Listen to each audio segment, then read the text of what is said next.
Mixing audio for a corporate hybrid meeting has its challenges, and today that's what I'm going to be doing. I'm going to be mixing all of the audio for a panel discussion that is going to be live streamed, and there's also going to be an audience in the room. There's a lot of challenges with that, getting the audio just right for the room and just right for the online audience is hard to accomplish sometimes. Sometimes the deck is stacked against you. But today, I'm going to take you through all the gear. We're using a Behringer X32, some Podium Mics. It's kind of a long, skinny room that we're going to be producing in. We got it all set up yesterday, and today is the day of the event. So I'm going to take you in there and show you what we're doing. I like this kind of work because it gives me a chance to work in a different type of audio scenario. But anything that has to do with audio, I am already enjoying because it's audio, and that's my favorite thing. So yesterday we had to load in, and what that looks like with this company, this is a local event company that gets hired to just produce these events inside hotels and other venues, and they have a standard set of equipment pack. And we just had to unload the truck. Took about 30 minutes, pulling all the cases out, making sure we don't break anything or drop anything. Sometimes stuff gets heavy, but just pulling it through the doors, getting it into the room. These are all road cases, so they're easy to move. Heavy, and that's why you have a lift gate. But after we get all the gear in the room, then we just break out into the different areas, and I got a chance to set up the audio. So the audio workflow is pretty simple in this situation. We're using a Behringer X32 compact, and we have a P16 remote box, and the Behringer is in the back of the room. The P16 is at the stage. So all of the audio routing up at the stage is happening through the P16. It's just a single network connection all the way up. I'm using the AES-A part of the mixer to send that up. And I have all 6 microphones that are on the stage. They're just the Podium gooseneck microphones. I have all those going into the P16. And then I have all of the speaker sends coming out of the P16.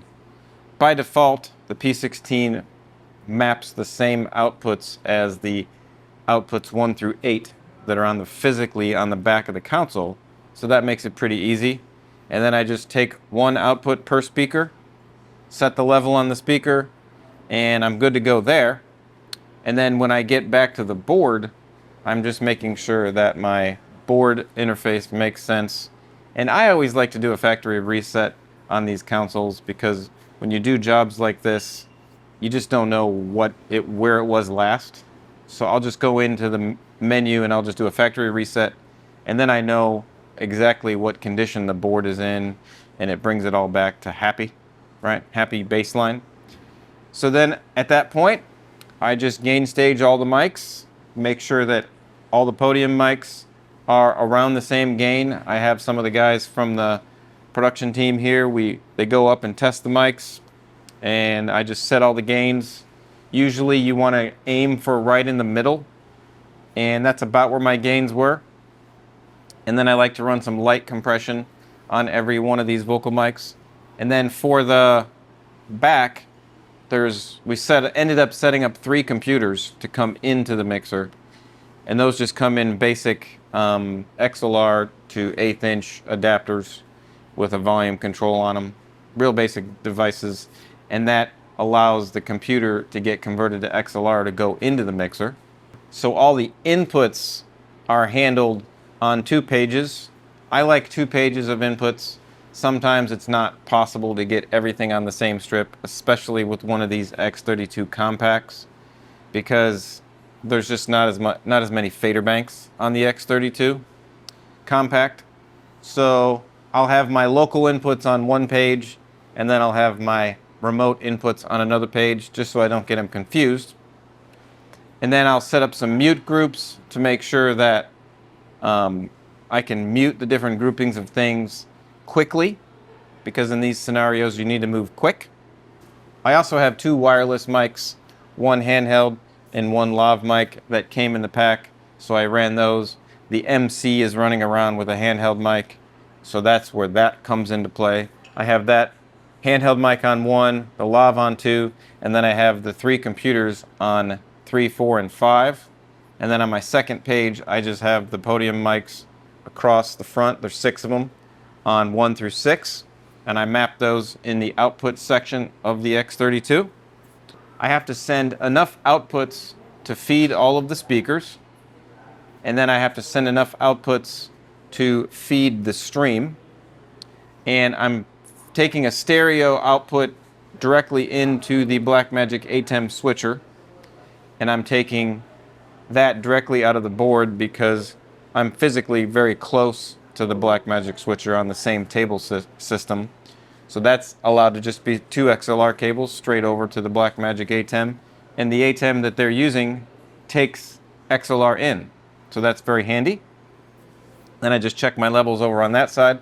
And then at the stage, I'm running 4 outputs. I chose in this case to do a home run for every single speaker. Now I could daisy chain through the speakers, but in this case, I just did a home run to all the speakers.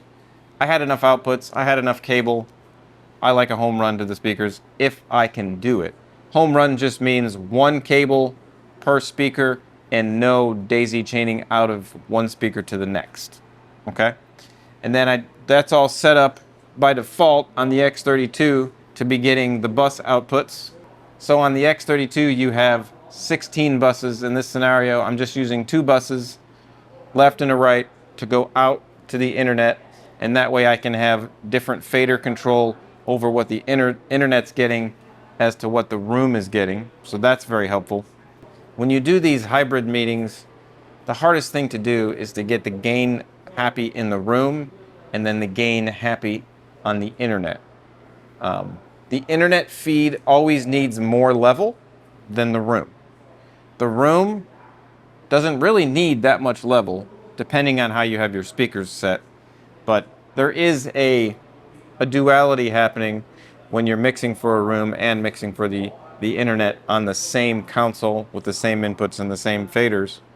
And it just provides a little bit more complexity, and you just have to remember that you have to send more level to the remote internet feed, and you have to be watching that on meters.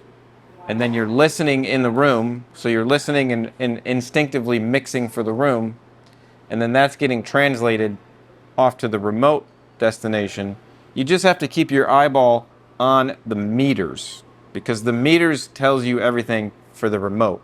Now when you're in the room, you don't really use the meters. I mean, the meters come in handy, but you're mostly using your ears. So it's difficult when you don't have the ability to hear both scenarios, because you can't listen to the internet and listen to the room at the same time. So you just have to make sure that your gain structure is supporting more level going to the internet and less level going to the room, because when you're going to the internet, you don't have to worry about gain before feedback.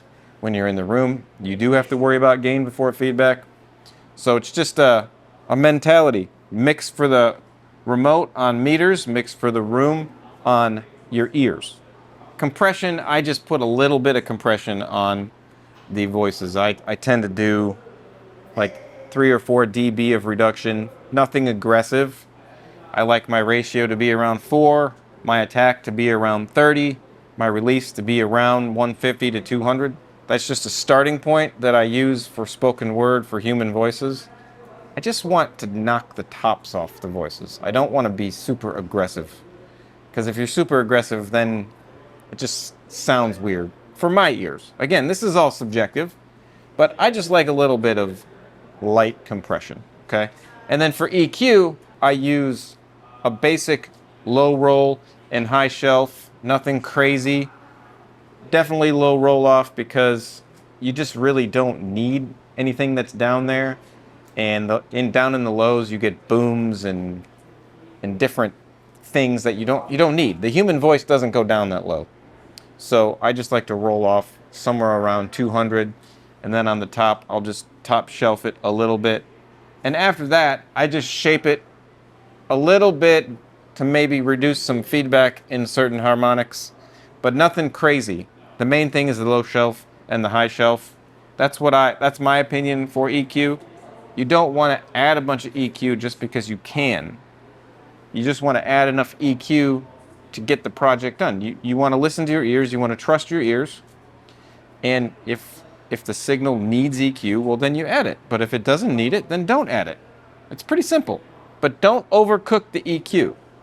You start overcooking the EQ and things can get weird real fast.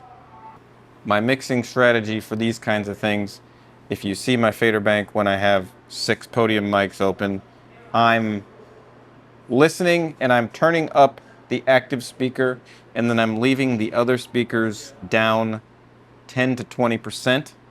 The reason I keep them down 10 or 20% and I keep the main speaker up is because somebody can jump in and interrupt at any given time.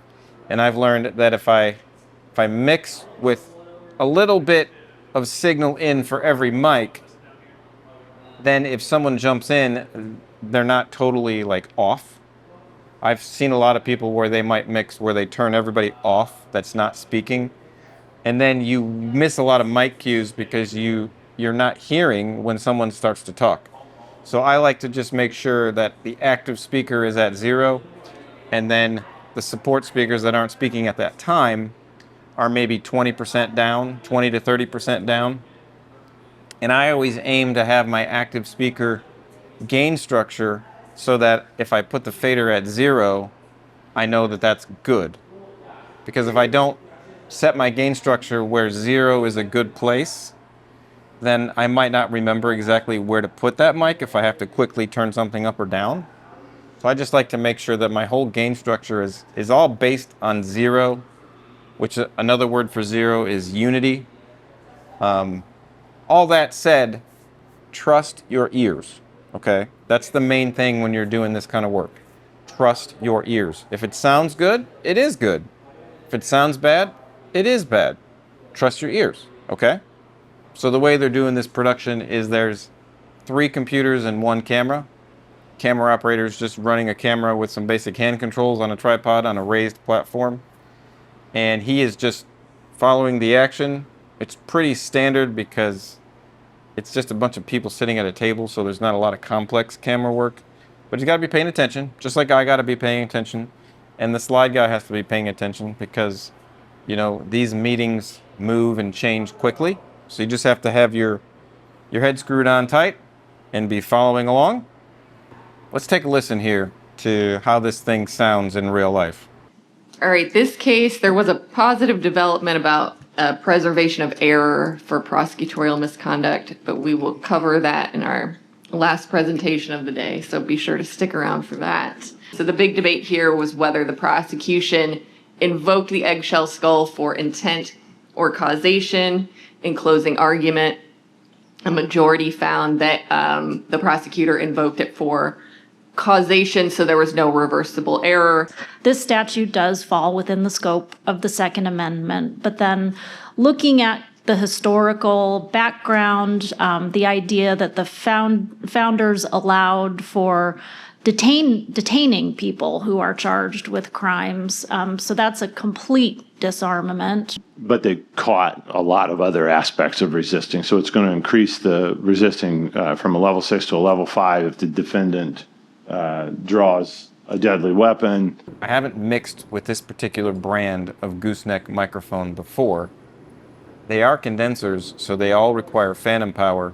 They're pretty sensitive. You have to get very close to them with your mouth in order for it to pick up your voice, which I think is good, and that's definitely the intended design, that it's not going to pick up a bunch of stuff that's further away. So I've been having to coach all the presenters to get really close to the mic when they talk, and it's been working well once they get close to the mic. If they get a little further away, I might be fighting some feedback. So that's been very key for me to make sure that I'm giving the presenters some feedback, telling them to get close to the mics. I hope you enjoy this look at how I approach live sound. Live sound is a thing that I do, and I get hired frequently to run boards like this for corporate meetings, for concerts, special events, stuff like that.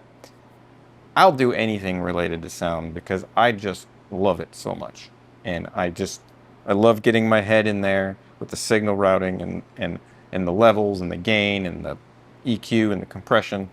I love that stuff. It's a lot of fun, and I fit all this kind of work in and around my other location audio work, and it just keeps me fresh. The more you can do on different types of equipment, the more you stay fresh and the more you stay current and relevant. So I like the challenge of moving between location sound and live sound. It's a good balance for me. The principles apply to all of it. You have gain, you have faders, you have EQ, you have compression. It all applies. It's just a slightly different implementation of it, but the basics really span all the different types of audio work that you could do. So I hope you enjoyed this, and we will see you in the next one.